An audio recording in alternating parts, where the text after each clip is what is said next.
She had been in the room for 11 minutes before anyone noticed her. That was fine. She was used to it. In her line of work, being invisible was not a weakness, but a weapon. The room was a converted aircraft hangar on a military base in Virginia, cold despite the rows of space heaters humming along the walls. It was filled with the usual crowd for a private security briefing: active-duty special operators with their high-end tight haircuts, defense contractors in ill-fitting suits, and a handful of intelligence analysts who smelled of coffee and anxiety. The topic was a recent operation in the tri-border region of South America, and the mood was tense.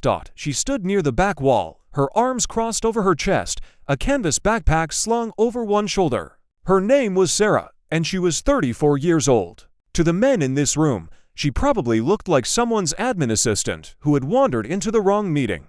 She wore no makeup. Her dark hair was pulled back into a functional ponytail. Her boots were worn but clean, her jeans unremarkable. She held a paper cup of bad coffee that she had no intention of drinking. She was not there to drink coffee. She was there to listen. For the past 8 years, Sarah had worked as a humanitarian aid coordinator in conflict zones. She had started in the refugee camps along the Syrian border, then moved to the Central African Republic, then to the jungles of Colombia. Her job was not to fight, but to observe. She tracked the movement of displaced families, mapped the locations of landmines, and negotiated with local militias to allow food trucks to pass through checkpoints. Her reports had saved hundreds of lives, though no one outside of a few UN offices and NGO headquarters would ever know her name.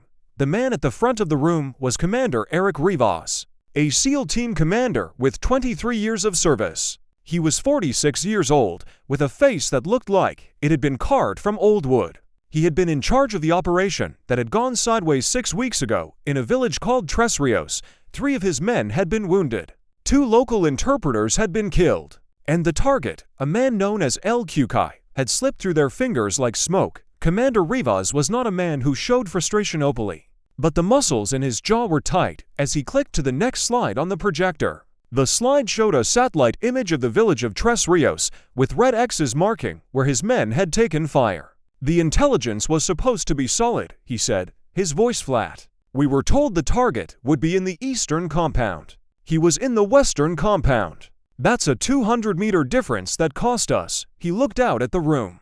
So I'll ask again. Who provided the human intelligence for this mission? A man in a gray suit stood up. He worked for an agency that did not like to be named. The source was a local villager. He was vetted. He had given good information 3 times before. He was wrong, Rivas said, or he was turned. The man in the gray suit replied. We're looking into it. Sarah had been listening to this exchange without moving. She had seen this pattern before. A local source is vetted. The source gives good information. The source gives bad information. People die. Everyone blames everyone else. But she had also seen something in the satellite image that the men in this room had missed. It was not their fault. They were trained to see threats, not patterns of human movement. She took a small step forward, then stopped herself. She was not supposed to be here. She had been invited by a former colleague who thought her perspective might be useful, but no one had formally asked for her opinion. The briefing continued for another 20 minutes. Commander Rivas went through the timeline of the operation minute by minute. His men had fast-roped from helicopters at 0223 hours. They had secured the eastern compound by 0231. They had realized the target was not there by 0240. They had taken fire from the western compound at 247 by the time they had regrouped and moved. On the western compound, El Kukai was gone. There were fresh tire tracks leading into the jungle. Sarah watched the faces in the room. She saw anger, frustration, and a kind of tired resignation. She also saw something else, fear. These were men who were not used to being afraid, but they were afraid of El Kukai. The man was not a conventional warlord. He was a former hydrologist who had figured out how to move cocaine through underground rivers and caves. He had a network of informants that reached into local police departments, military units, and even humanitarian organizations. Sarah had crossed paths with his network once, 2 years ago, when a convoy of her medical supplies had been hijacked. She had not reported that detail to anyone. It was not in her file. The briefing ended. People began to shuffle toward the coffee urn and the trays of pastries. Commander Rivas stood at the front of the room, staring at the last slide, a photograph of El Qkai's empty compound, with a child's bicycle lying on its side in the dirt. Sarah walked toward the door. She had almost made it when a voice stopped her. "You," the voice said. It was not Commander Rivas. It was a younger man, a lieutenant with a shaved head and a gold wedding band. He was holding a tablet. "Who are you?" he asked. Not rudely, but with the directness of someone who had learned that hesitation could get you killed. "Sarah," she said. "I'm with the International Crisis Response. I was invited by Mark Tolliver." The lieutenant frowned. "Tolliver isn't here." "I know. He said I should come anyway." The lieutenant looked her up and down. He did not see a threat, but he did not see an asset either. He saw a woman who looked like she might be more comfortable in a university library than in a military hangar. He shrugged and turned back to his tablet. Sarah should have left. She knew she should have left. But she had seen something in that satellite image, and the image was still on the projector screen. She walked back toward the front of the room. Commander Rivas was now talking to the man in the gray suit, their voices low and tense. Sarah stood a few feet away, waiting. She did not interrupt. She simply waited. It took 3 minutes for Rivas to notice her. He glanced at her, then did a double take. He had seen a lot of people in his career, and he had developed a habit of reading faces. Her face was not the face of an admin assistant. It was the face of someone who had seen things that could not be unseen. There was a stillness to her that he recognized. It was the stillness of a person who had learned to be quiet in the presence of danger. "Can I help you?" he asked. "Maybe," Sarah said. "The satellite image. Can you zoom in on the western compound?" Rivas looked at her for a long moment. Then, without asking who she was or why she was there, he walked to the laptop connected to the projector and zoomed in on the western compound. The image was grainy, taken from a drone at 0300 hours, 13 minutes after the firefight had ended. Sarah pointed at a spot near the back of the compound. "There," she said. "What do you see?" Rivas leaned in. He saw a pile of burlap sacks, a broken fence, and what looked like a dark stain on the ground. "Blood," he said. "No," Sarah said. "Look at the pattern." She stepped closer to the screen. She was not being rude. She was being precise. "The stain is too wide for blood. And it's too uniform. That's water. Someone was washing something. But look at the burlap sacks. They're not stacked randomly. They're arranged in a line. That's not a storage area. That's a path." Rivas stared at the image. He had looked at this image 50 times in the past 6 weeks, and he had never seen a path. But now that she had pointed it out, he could not unsee it. The burlap sacks were spaced roughly 2 feet apart, leading from the back wall of the compound to a drainage ditch. The ditch led to a culvert. The culvert led to the river. "He didn't leave in a truck," Sarah said. "The tire tracks were a decoy. He left on foot, through the back, using the burlap sacks to mark a path that wouldn't show up on night vision. He knew you were coming. He had time to prepare.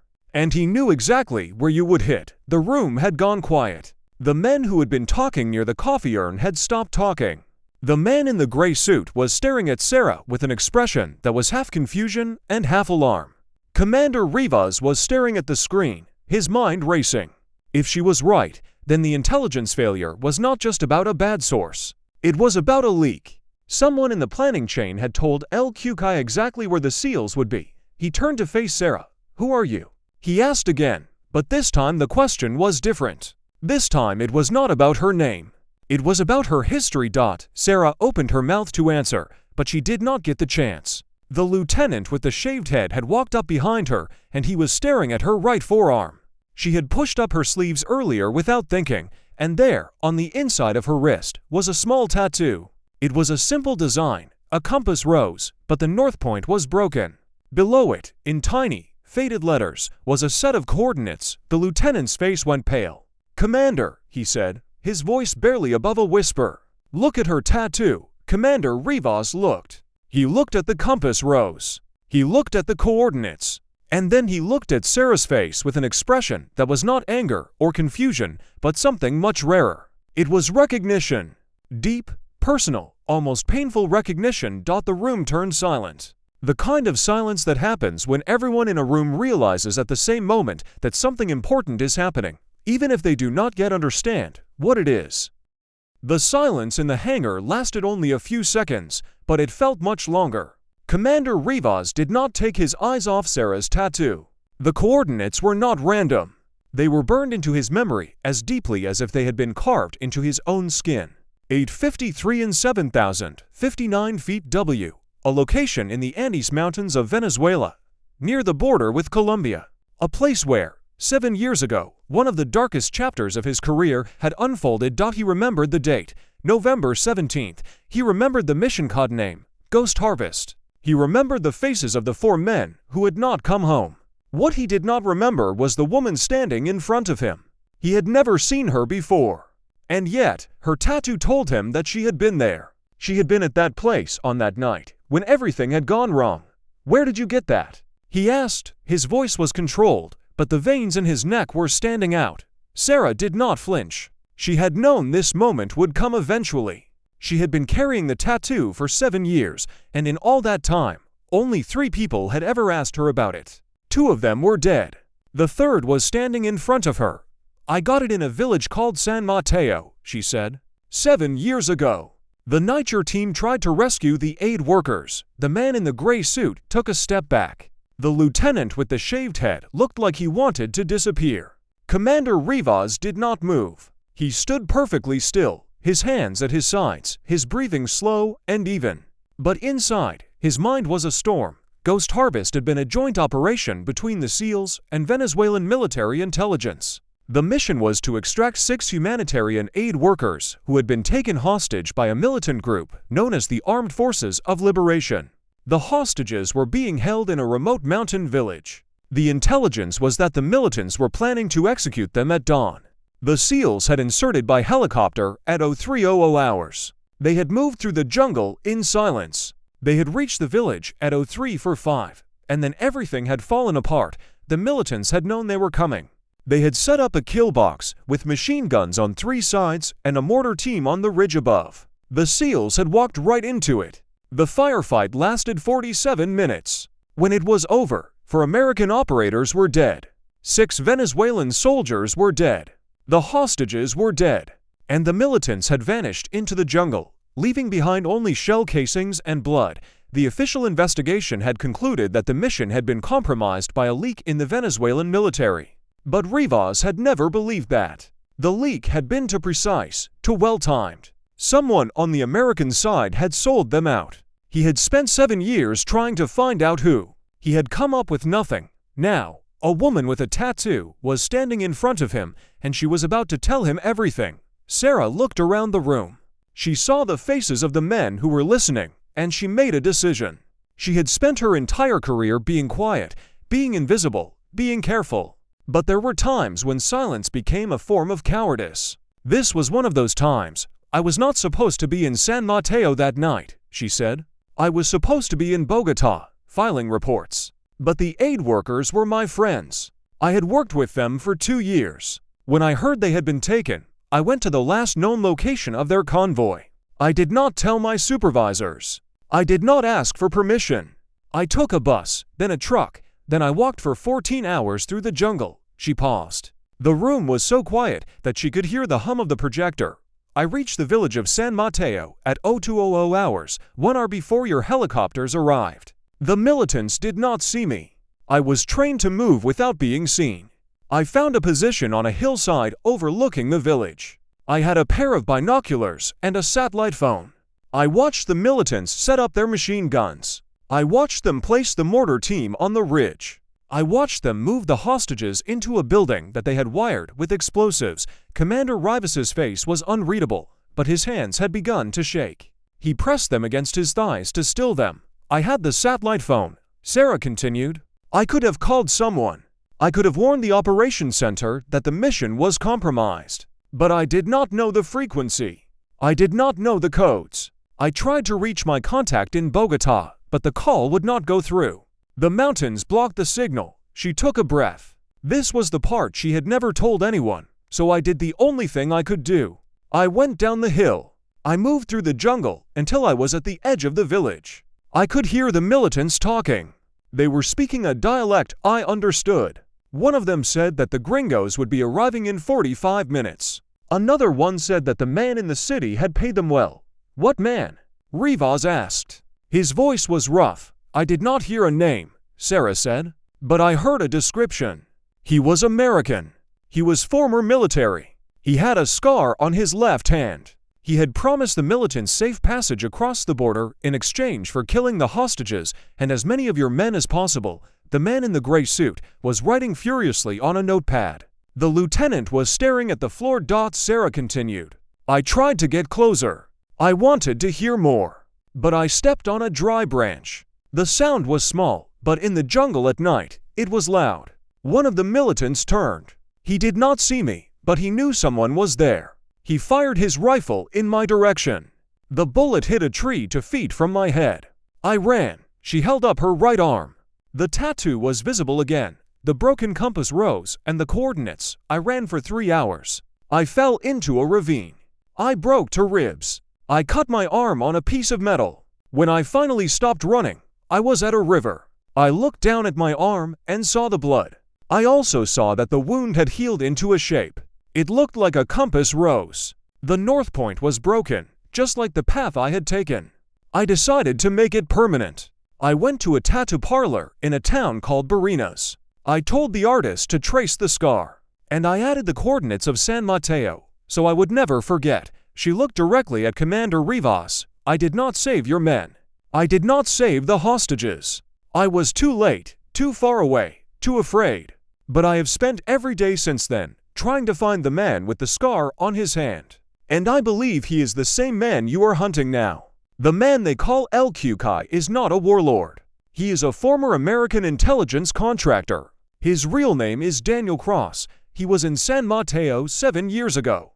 And he is the leak in every operation you have run in this region since then. The silence that followed was different from the first one. The first silence had been one of surprise. This silence was one of truth. It was the heavy, uncomfortable silence that comes when a secret that has been buried for years is finally dragged into the light. Commander Rivas walked to the front of the room. He stood in front of the projector screen, with the image of the empty compound behind him. He looked at Sarah for a long time. Then he did something that surprised everyone in the room. He smiled. It was not a happy smile. It was the smile of a man who had been lost in the dark for 7 years and had finally seen a light. Daniel Cross, he said, testing the name on his tongue. I've been looking for a ghost. You've given me a name. He turned to the man in the gray suit. I want everything on Daniel Cross, every file, every photograph, every bank transaction. I want to know what he ate for breakfast on November 17th 7 years ago. The man in the gray suit nodded and began making calls. Rivas turned back to Sarah. You could have told someone about this years ago. Why didn't you? Sarah considered the question. She had asked herself the same thing many times. Because I did not think anyone would believe me, she said. I am not a soldier. I am not an intelligence officer. I am a woman who hands out food and medicine. I had no proof, only a story. And in your world, stories are not enough. Rivas nodded slowly. He understood. He had been in this business long enough to know that the truth was often the least important thing in a room full of powerful people. What mattered was rank and clearance and who you knew. Sarah had none of those things. All she had was her eyes, her memory, and a tattoo that she had carved from a scar. Your story is enough for me, he said.